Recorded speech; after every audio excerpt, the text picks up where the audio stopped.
અમદાવાદની seventh day school સરકાર હસ્તક કરવામાં આવી છે। સેવન્થ ડે હાયર સેકન્ડરી સ્કૂલનો વહીવટ સરકાર હસ્તક થયો છે। તપાસ દરમિયાન ખાનગીઓ જણાતા નિર્ણય લેવામાં આવ્યો છે। સેવન્થ ડે સ્કૂલના વહીવટદાર તરીકે ડીઈઓની નિયુક્તિ। સ્કૂલ અમદાવાદ શહેર જિલ્લા શિક્ષણાધિકારીના તાબા હેઠળ 3 બિલ્ડિંગ છતાં માત્ર એકનું બીયુ પરમિશન લીધું હતું। ગુજરાત બોર્ડને એફિડેવિટમાં આઈસીએસઈ શાળા છુપાવી। અમદાવાદ મ્યુનિસિપલની જમીન પર अलग संस्थाનું સંચાલન। સેવન્થ ડે શાળામાં 12 ગંભીર અનિયમિતતા તપાસ રિપોર્ટમાં સામે આવી છે।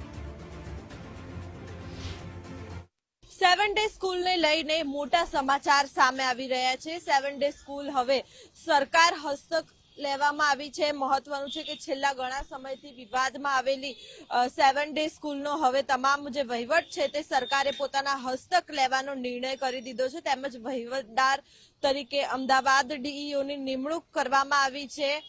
મહત્વનું છે કે છેલ્લા ઘણા સમયથી તપાસ ચાલી રહી હતી અને એએમસી ભાડા પટ્ટા કરારની શરતોનો સેવન ડે સ્કૂલ દ્વારા પણ ભંગ કર્યો હોવાનું સામે આવ્યું છે। જેથી અમદાવાદ મ્યુનિસિપલ કોર્પોરેશન દ્વારા શાળાને નોટિસ ફટકારી ખુલાસો પણ માંગવામાં આવ્યો હતો।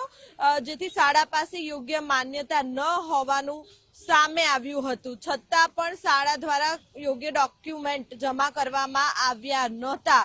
ત્યારે હવે વધુ એક મોટા સમાચાર સામે આવી રહ્યા છે। કારણ કે જે સેવન ડે સ્કૂલ છે તેની જે નિર્ણય છે તે સરકાર દ્વારા લેવામાં આવ્યો છે અને આખરે હવે આ સ્કૂલને સરકાર હસ્તક લેવાનો 12 પ્રકારની જે ખામીઓ છે તેને ધ્યાનમાં રાખીને જે નિર્ણય છે તે નિર્ણય કરવામાં આવ્યો છે। શાળામાં ભણતા 10,000થી વધુ વિદ્યાર્થીઓના હિતમાં શાળામાં કોઈ પણ વિદ્યાર્થીને નવું એડમિશન ન આપવાની શરતે સરકાર હસ્તગત લેવામાં આવી છે।